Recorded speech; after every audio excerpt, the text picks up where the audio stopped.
जय सद्गुरुदेव, जय पदशरणम।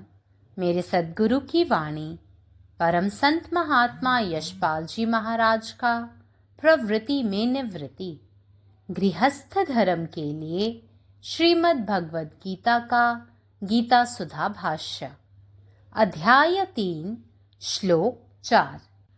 न कर्मणामनारम्भान्नैष कर्मयं पुरुषो अश्नुते न च सन्न्यसनादेव सिद्धिं समधिगच्छति। मनुष्य न तो कर्मों का आरंभ किए बिना निष्कर्मता, जिस अवस्था को प्राप्त हुए पुरुष के कर्म अकर्म हो जाते हैं अर्थात फल उत्पन्न नहीं कर सकते, को प्राप्त होता है, और न केवल कर्मों के त्याग मात्र से सिद्धि यानी सांख्य निष्ठा को ही प्राप्त होता है। विचार करने पर कर्मों के 4 भेद किए जा सकते हैं। 1 नित्य, 2 नैमित्तिक, 3 काम्य और 4 निषिद्ध। नित्य कर्म प्रातः सायं संध्या पूजा एवं अभ्यास, भोजन ईश्वर को अर्पण करके हर ग्रास ईश्वर की याद में खाने और ईश्वर की गहरी याद में रात्रि में विश्राम करने, खाली समय ईश्वर चिंतन में लगाने इत्यादि को नित्य कर्म कहते हैं। इन नित्य कर्मों को न करने से मनुष्य को आध्यात्मिक मार्ग छूट जाने एवं गिर जाने का भय रहता है, और करने से आहार विहार की शुद्धि प्राप्त होकर साधक का पात्र तैयार होता है। नैमित्तिक कर्म नैमित्तिक कर्म तभी करने पड़ते हैं जब उनके लिए कोई निमित्त उपस्थित हो, जैसे बुजुर्गों के भंडारों पर या सत्संग सम्मेलनों पर उपस्थित होकर आध्यात्मिक लाभ उठाना, रविवार एवं गुरुवार्य सत्संगों में नियमित रूप से जाना। इन अवसरों पर पात्रानुसार साधकों को विशेष आध्यात्मिक लाभ प्राप्त होता है और अनुभव ज्ञान खुलता है। काम्य कर्म वे कर्म हैं जिनके पीछे कामना बनी रहती है। विद्यार्थी पढ़ाई में संलग्न है परीक्षा में उत्तीर्ण होने के लिए। एक रिसर्च स्कॉलर रात दिन जुटा है नया अन्वेषण करने के लिए। एक उद्योगपति इंडस्ट्रियलिस्ट लगा है नई नई फैक्ट्री खोलने के लिए।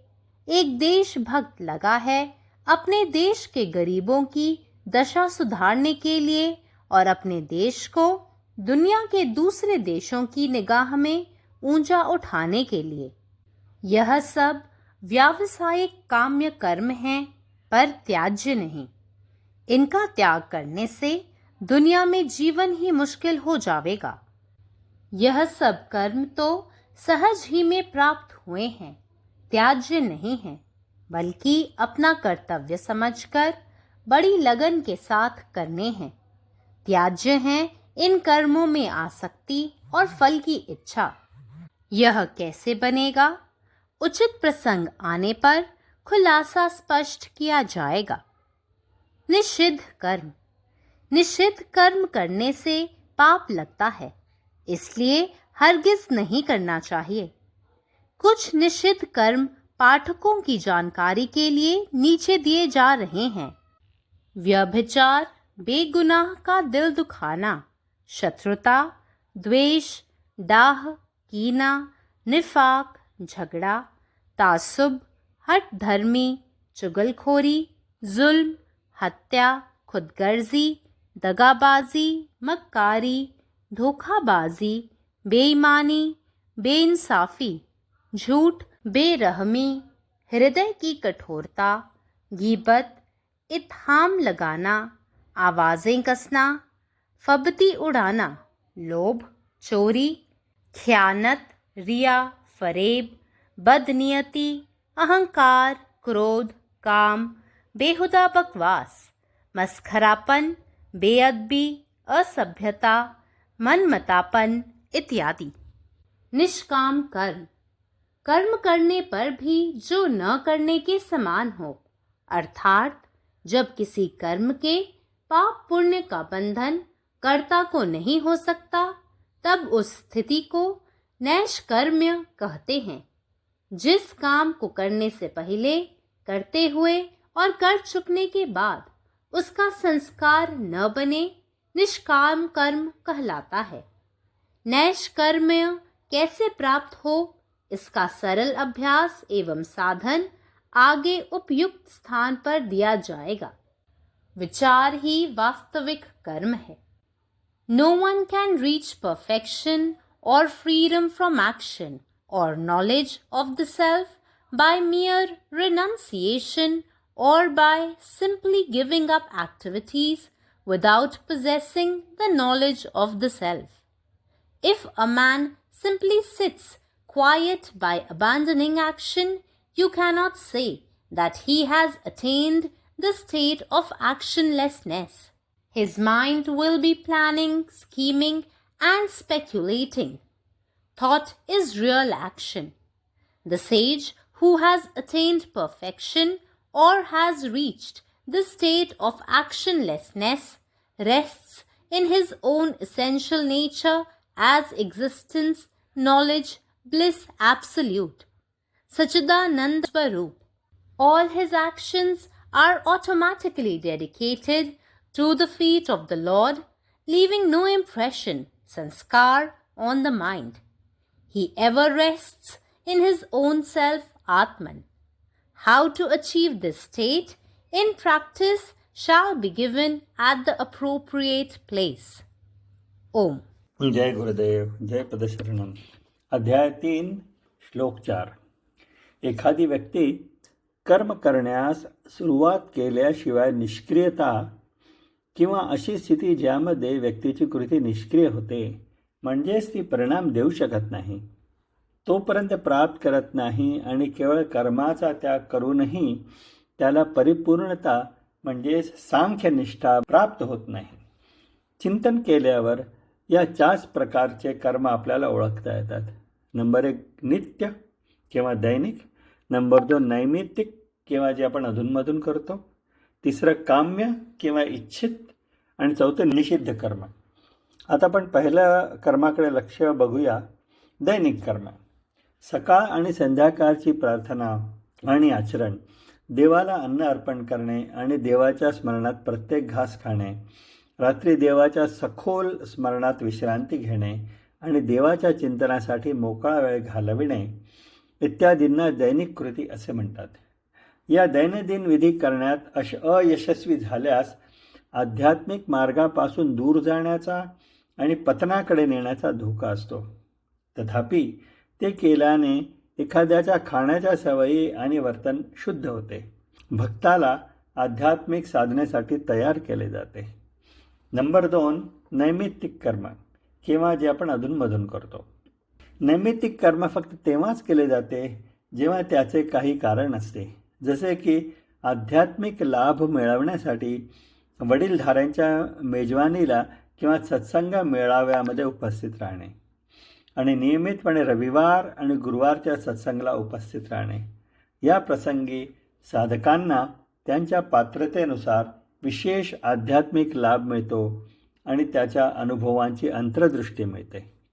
नंबर 3 काम्य कर्म. काम्य कर्म म्हणजेच इच्छेने चालणारी कृती.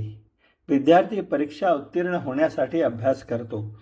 संशोधक विद्वान नवीन गोष्टी शोधण्यासाठी दिवसरात्र काम करतो. उद्योगपती नवीन कारखाने उघडण्यासाठी व्यस्त असतो आणि देशभक्त आपल्या देशातील गरिबांची स्थिती सुधारण्यासाठी आणि इतर देशांच्या नजरेत आपल्या देशाची प्रतिष्ठा उंचवण्यासाठी काम करतो.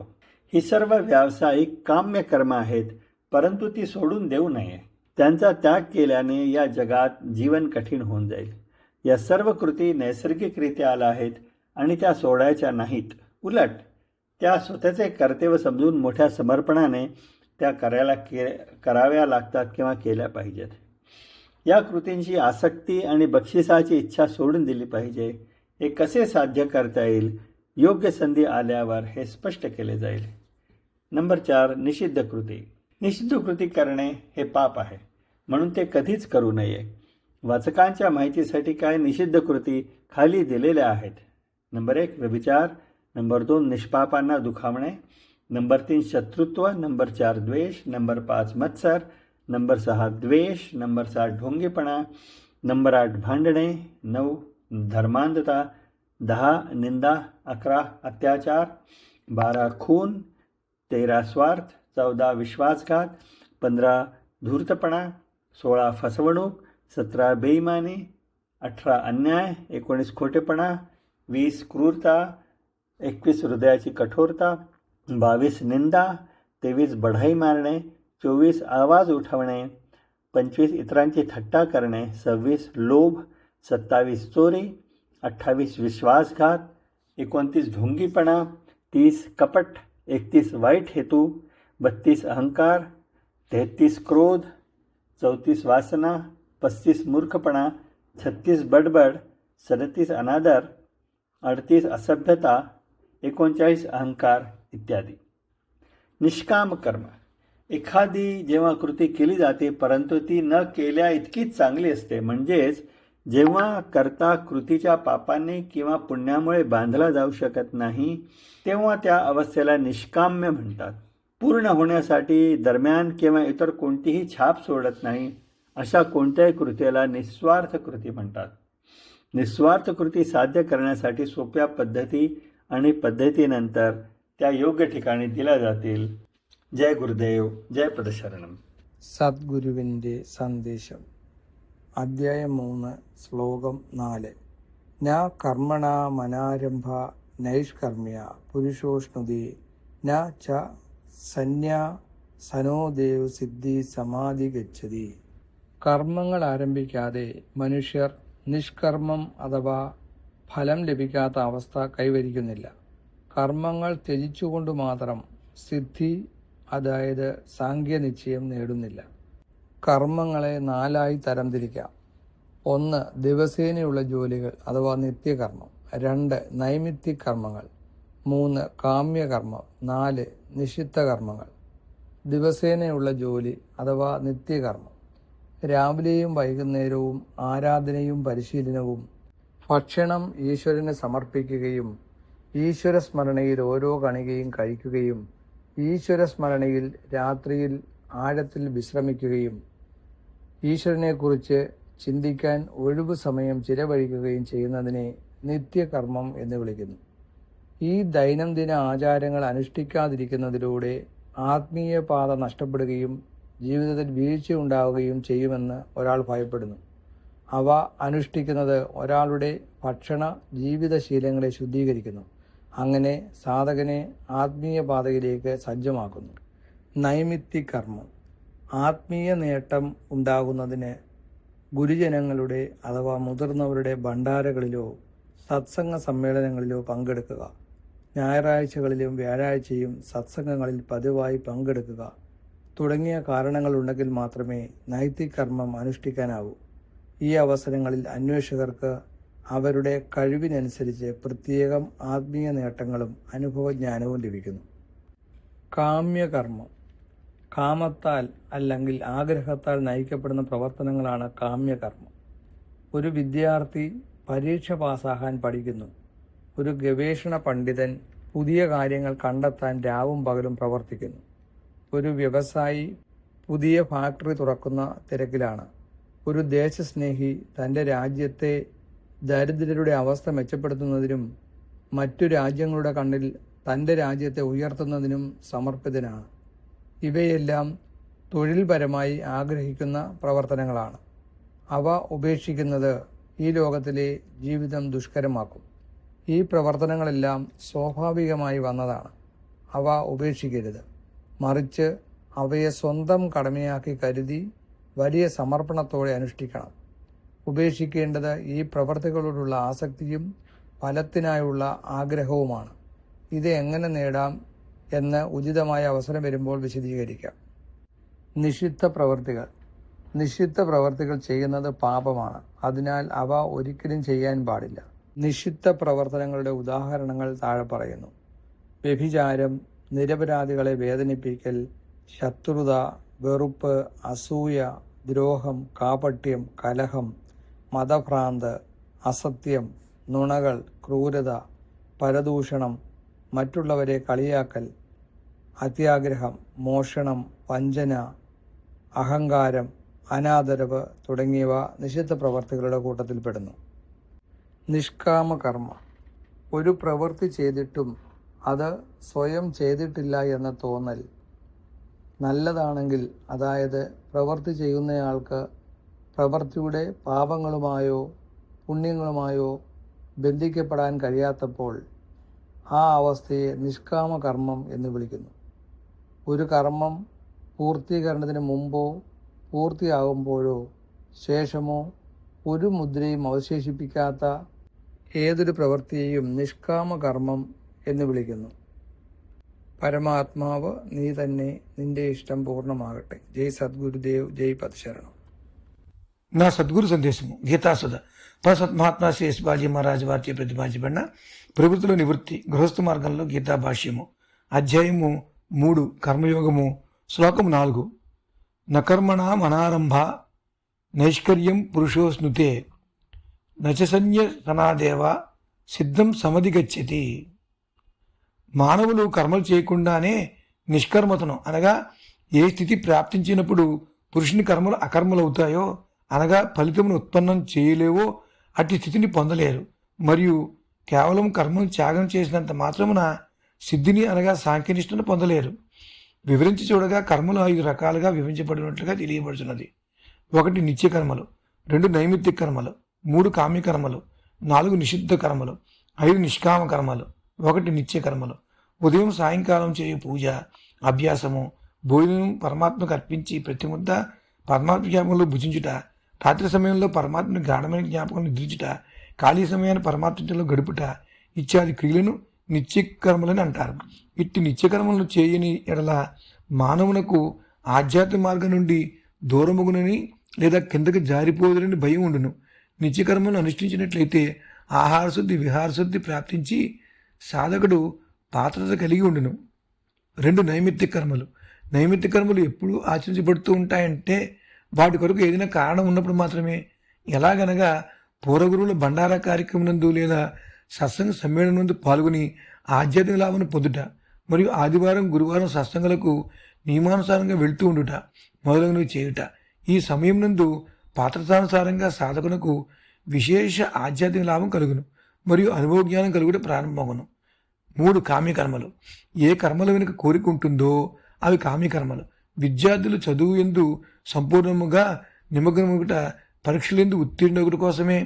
ఒక పరిశోధకుడు రాత్రనక పగలనక నిరంతరం శ్రమించేది నూతన విషయాన్వేషణ కొరకే. అదే ఒక పారిశ్రామికవేత్త అయినచో కొత్త పరిశ్రమను స్థాపించట్లోనే నిమగ్నమై ఉంటాడు. అదే ఒక దేశభక్తుడైతే తన దేశంలోని పేదవారి స్థితిని చక్కపరచడానికి, ఇంకా తన దేశాన్ని ఇతర దేశాల దృష్టిలో ఉన్నతం గావించాలని కోరుకుంటాడు. ఇవన్నీ ప్రయత్నపూర్వకమైన కామ్యకర్మలు. ఇవన్నీ విలువదగినవి కావు. వీటిని కానీ త్యాగం చేస్తే లోకంలో జీవించడమే కష్టమవుతుంది. ఈ కర్మలని సహజంగా లభించినవే కానీ త్యజించవలసినవి కావు. ఈ కర్మలను అనుష్ఠించుట తమ కర్తవ్యంగా భావించి వాటిని చక్కగా ఆచరించాలి. వీటిలో త్యాగం చేయవలసింది ఆ కర్మలందు ఆసక్తిని, ఫలాపేక్షను మాత్రమే. అది ఏ విధంగా సంభవించును అనే విషయము సందర్భానుసారము స్పష్టం చేయబడును. ఇంకా 4 నిషిద్ధ కర్మలు. నిషిద్ధ కర్మాచరణ వల్ల పాపం కలుగును, అందుచే వీటిని ఎన్నడూ చేయరాదు. పాఠకులు తెలుసుకుని నిమిత్తము కొన్ని నిషిద్ధ కర్మలు ఇవ్వబడినవి. వ్యభిచారము, నిర్దోషుల మనసులను దుఃఖింపచేయుట, పగ, శత్రుత్వము, విసిగించుట, ద్వేషించుట, కలహించుట, వివాదము, మూర్ఖము పట్టుదల, చాడీలు చెప్పుట, అన్యాయము, హత్యలు, స్వార్థపరత్వము, మోసము చేయుట, కపటము, దగా చేయుట, నమ్మకద్రోహము, దౌర్జన్యము, అబద్ధము, నిర్దయత, హృదయ కాఠిన్యత, చేయవలసిన పనికి హాజరు కాకపోవుట, సకిలించుట, గొడవ చేసి ఇబ్బందులు పెట్టుట, దెప్పిపుడుచుట, లోభత్వము, చోరత్వము, నమ్మిన వారిని మోసం చేయుట, దావుసరి, అహంకారము, క్రోధము, కామము, అసభ్య ప్రలాపనలు, పరిహాసము చేయుట, అవిధేయత, అసభ్యత, తన ఇష్టం వచ్చినట్లు లేదా తన మనసుకు నచ్చినట్టు ప్రవర్తించుట మొదలైనవి. ఇంకా 5 నిష్కామ కర్మలు. కర్మ చేసినా కూడా ఏదైతే చేయని దాంతో సమానమో అనగా ఏ కర్మ యొక్క పాపపుణ్యములైన కర్తకు ఎన్నడూ బంధనము కానేరవో అప్పుడు ఆ స్థితిని నిష్కర్మత అనగా కర్మ చేయని స్థితి అంటారు. ఏ కర్మలు చేయకముందు చేస్తున్నప్పుడు చేసిన తర్వాత వాటి సంస్కారములు ఏర్పడకుండా ఉంటాయో అటువంటి కర్మలు నిష్కామ కర్మలు అని చెప్పబడుతున్నాయి. నిష్కామ కర్మలు ఏ విధంగా ప్రాప్తిస్తాయి అను దానికి సులభమైన సరళమైన సాధనా పద్ధతి ముందు సందర్భానుసారం చెప్పబడుతుంది. పరమాత్మ నీవే ఉన్నావు, నీ ఇష్టమే నెరవేరాలి. జై సద్గురుదేవ్, జై ప్రసరణం. न कर्मणा मनारंभा नैष्कर्म्य पुरुषो अश्नुते न च संन्यसनादेव सिद्धिम समधि गच्छति। मनुष्य कर्म के आरंभ केने बिना कखनो निष्कर्मता प्राप्त नहीं कर सकैत अछि। ई ओ अवस्था थिक जतऽ मनुष्य के सबटा कर्म अकर्म भ जाइत अछि, माने फल नहीं उत्पन्न होइत अछि। केवल कर्म त्याग मात्र सँ सेहो सिद्धि माने सांख्य निष्ठा प्राप्त नहीं होइत अछि। कर्म के 4टा भेद मानल गेल अछि: नित्य कर्म, नैमित्तिक कर्म, काम्य कर्म आ निषिद्ध कर्म। नित्य कर्म भोर आ साँझ के संध्या पूजा आ अभ्यास, भोजन के एक एकटा कौर भगवान के अर्पण क ओहि स्मरण में ग्रहण करब, राति में सूतऽ काल परमात्मा के ध्यान करब आ कोनो खाली समय में एक एक क्षण ईश्वर चिंतन में व्यतीत करब, ई सब नित्य कर्म अछि। एहि नित्य कर्म के नहीं करऽ सँ साधक के आध्यात्मिक मार्ग के छूटऽ के डर रहैत अछि आ पतन के संभावना बढ़ि जाइत अछि। आ एकर नियमित पालन सँ आहार विहार के शुद्धि प्राप्त होइत अछि आ साधक के पात्र तैयार होइत अछि। नैमित्तिक कर्म। नैमित्तिक कर्म तखने करऽ पड़ैत अछि जखन ओहि लेल कोनो विशेष निमित्त उपस्थित होइत अछि, जेना पैघ संत सबके भंडारा पर उपस्थित भ आध्यात्मिक लाभ उठायब, सत्संग सम्मेलन में सहभागी बनब, रविवार आ गुरुवार के सत्संग में नियमित जायब। एहन अवसर पर साधक के अपन पात्रता अनुसार विशेष आध्यात्मिक लाभ प्राप्त होइत अछि आ अनुभव ज्ञान खुजैत अछि। काम्य कर्म। काम्य कर्म ओहि कर्म के कहल जाइत अछि जेकर पाछाँ कोनो आस लागल रहैत अछि। विद्यार्थी पढ़ऽ में लागल रहैत अछि जे परीक्षा में उत्तीर्ण भऽ जाय। कोनो रिसर्च स्कॉलर राति दिन जुटल रहैत अछि जे नव अन्वेषण के खोज करय। कोनो उद्योगपति नव फैक्ट्री खोलबाक योजना में लागल रहैत अछि तऽ कोनो देशभक्त अपन देश के गरीब गुरबा सभक दशा सुधारबाक हेतु अथक प्रयत्नशील रहैत अछि आ देश के मान सम्मान दुनिया भरि के देश सब में ऊंच हुए ताहि लेल व्यस्त रहैत अछि। एहि प्रकार के व्यावसायिक काम्य कर्म सब त्यागल नहीं जा सकैत अछि। त्याग देल जाय तऽ जीवन कठिन भऽ जायत। ई कर्म तऽ सहज रूप सँ प्राप्त भेल अछि, ओ त्याज्य नहीं अछि, मुदा अपन कर्तव्य बुझि कऽ लगन सँ करब योग्य अछि। त्याज अछि तऽ केवल आसक्ति आ फलक लोभ। तऽ केना बनत एहन काज? उचित प्रसंग पर विस्तार सँ बुझायल जायत। निषिद्ध कर्म। निषिद्ध कर्म करबाक फलस्वरूप जीव पाप के भागी होइत अछि, तें एहन कर्म नहीं करबाक चाही।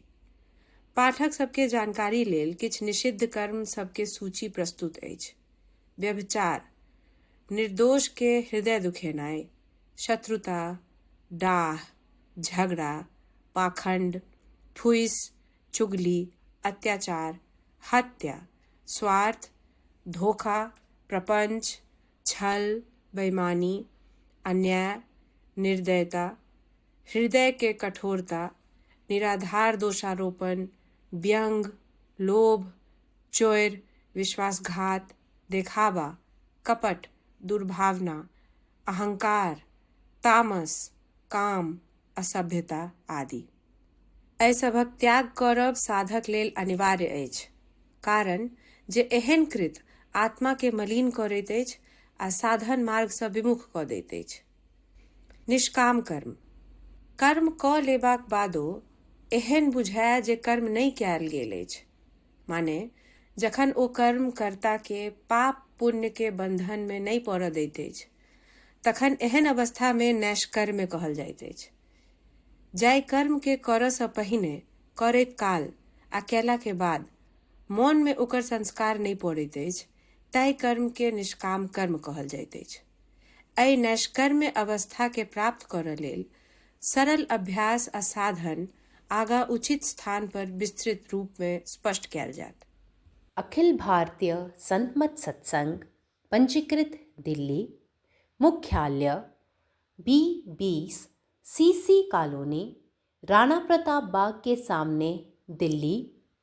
सत्संग आश्रम संत यशरूप तपोभूमि परिसर, अनंगपुर, जिला फरीदाबाद, हरियाणा।